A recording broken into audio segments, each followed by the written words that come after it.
Assalamualaikum warahmatullahi wabarakatuh. Selamat berjumpa kembali dengan channel Andrea DJ, yang pada saat ini akan menceritakan tentang berdirinya kerajaan Pajajaran. Jadi awal mulanya berdirinya kerajaan Pajajaran. Menurut cerita yang beredar di kalangan para sesepuh Sunda, runtutan para buyut dan rumuhun karuhun atau leluhur nenek moyang, perjalanan bangsa Sunda diawali dari daerah Sumatera. Mereka membangun kebudayaan selama beribu-ribu tahun di kawasan Mandalahyang, Mandailing, daerah Batarakara, sampai ke daerah Padahyang, yaitu Padang. Pada masa periode 100.000 74.000 sebelum Masehi. Pada masa tersebut para karuhun tersebut telah memeluk ajaran yang disebut dengan nama Surayana atau ajaran Surya. Hingga satu masa Gunung Batara Guru meletus hingga habis dan meninggalkan sisa kaldera yang sekarang menjadi Danau Toba yang sangat luas atau 100 km persegi. Diberitakan dunia tertutup awan debu 3 bulan akibat meletus gunung tersebut. Masa berganti cerita berubah. Pusat kebudayaan bangsa Sunda yang disebut dengan Mandalahyang bergeser ke arah selatan ke Gunung Sunda yang sekarang terkenal dengan nama Gunung Krakatau. Krakatau pada saat itu belum dikenal konsep negara, tapi lebih kepada konsep wangsa atau bangsa. Wilayah Mandalahyang pada masa itu dikenal dengan sebutan Buana Nyungcung karena terletak pada kawasan yang tinggi, sementara Mayapada atau Jagat Raya dikenal dengan sebutan Buana Agung, Ageng atau Gede, dan Buana Alit, Jagat Alit. Kata Buana di zaman yang berbeda mengalami metamorfosis kata menjadi benua atau benua. Puncak pertala di Buana Nyungcung Gunung Sunda dijadikan Mandalahyang. Begitu juga dengan gelar Batara Guru, yang kehidupan wangsa menunjukkan kemajuan yang luar biasa.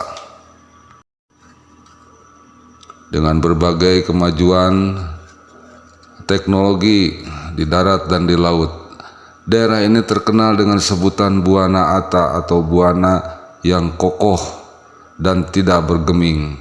Oleh bangsa luar dikenal dengan sebutan Atalan, mungkin maksudnya Atalan. Kembali kemajuan di segala bidang tersebut berhenti kembali ketika Gunung Sunda meletus, Gunung Krakatau. Daratan terbagi menjadi 2, yaitu Sumatera dan Jawa, dan mengakibatkan banjir besar berakhirnya zaman es pada sekitar 15.000 SM. Semua bukti kemajuan zaman wangsa tersebut hilang dan tenggelam. Pasca peristiwa banjir besar tersebut, bangsa Sunda kembali membangun peradaban hingga menuju cerita dipimpin oleh seorang raja bernama Prabu Sindu, Sang Hyang Tamble Meneng, putra Sang Hyang Watu Gunung Ratu Agung Manikmaya, yang kemudian mengajarkan kepercayaan Sundayana yaitu Sindu Sandi Sunda. Ajaran tersebut kemudian menyebar ke seluruh dunia. Perjalanan Prabu Sindu ke wilayah Jepang membuat ajaran diberi nama Shinto, ajaran surya atau matahari. Bahkan ajaran tersebut kemudian dijadikan bendera bangsa. Perjalanan penyebaran ajaran tersebut kemudian bergerak sampai ke daerah India, sampai kepada sebuah aliran sungai besar yang membelah sebuah lembah dan nantinya dikenal dengan lembah Sungai Sindu. Berat mengenalnya dengan nama lembah Sungai Hindus.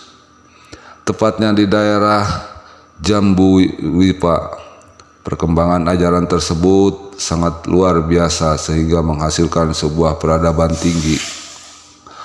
Mohenjo-daro dan Harappa yang memiliki kemiripan nama dengan Maharaja Sunda dan Parahu persis dengan sebuah tempat wilayah Parahyangan sekarang. Ajaran Prabu Sindu yang selanjutnya disebut agama Hindu yang asalnya merupakan ajaran Surayana atau Sundayana yang hingga kini masih tersisa di wilayah Nusantara, ada di daerah Bali sekarang. Serta agama Sunda Wiwitan yang isinya sama menjadikan matahari serta alam sebagai panutan hidup.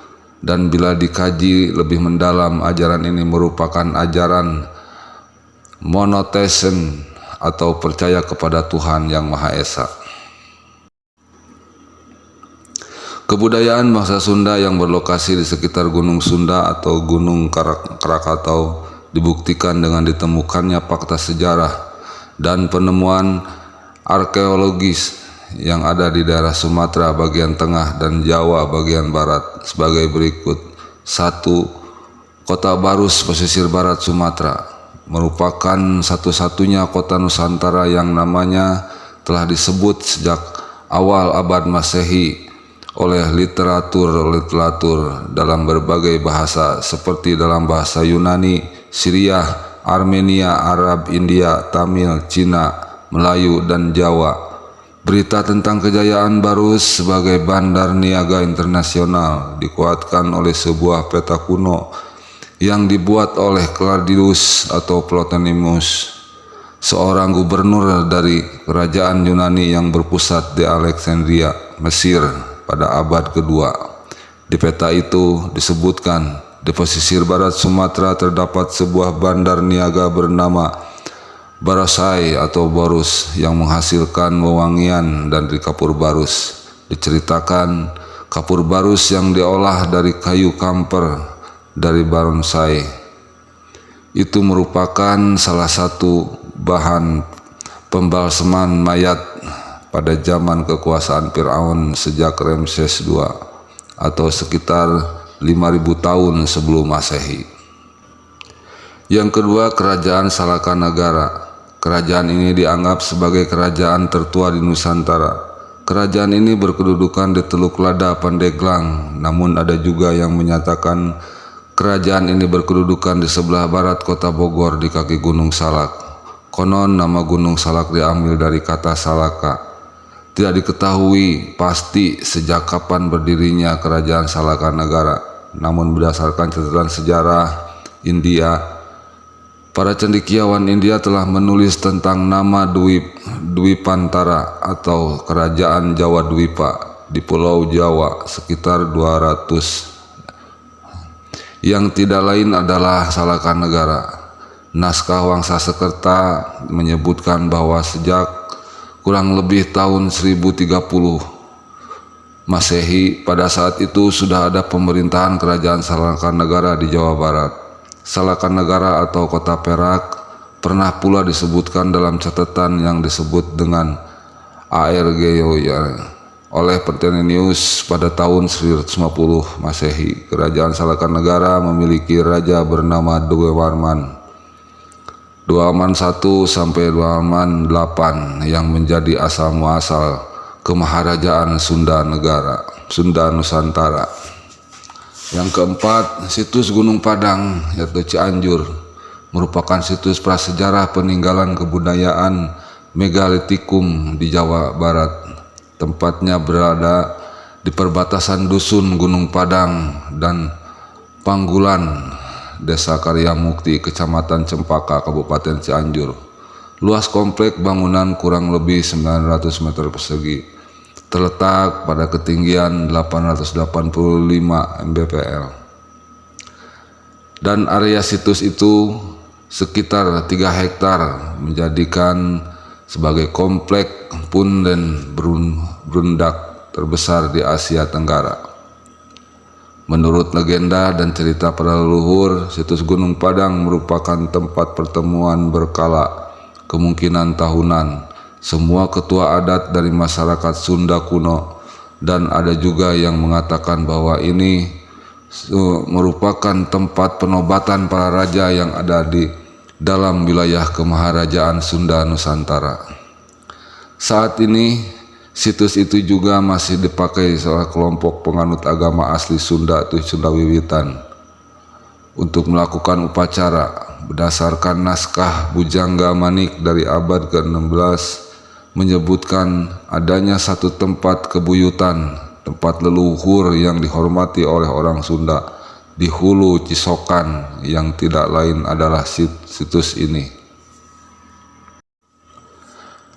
Diduga situs Gunung Padang sesungguhnya bukanlah gunung, melainkan bangunan berbentuk mirip dengan piramida yang terkena timbunan debu vulkanik, sehingga terlihat seperti gunung yang sudah ditimbuhi pepohonan. Dan dalam situs Gunung Padang dipercaya memiliki ruang di dalamnya yang kini telah tertimbun tanah. Dalam situs Gunung Padang ditemukan alat musik yang berupa batu persegi panjang yang bergelombang pada bagian atasnya. Jika setiap gelombang dipukul, maka akan mengeluarkan bunyi yang berbeda antar gelombang satu dengan yang lain, dan alat musik dari batu itu dapat dimainkan dengan benar. Nah sahabat, sampai di sini dulu tentang peradaban kemaharajaan Sunda yang mungkin tidak banyak dikenal oleh masyarakat luas.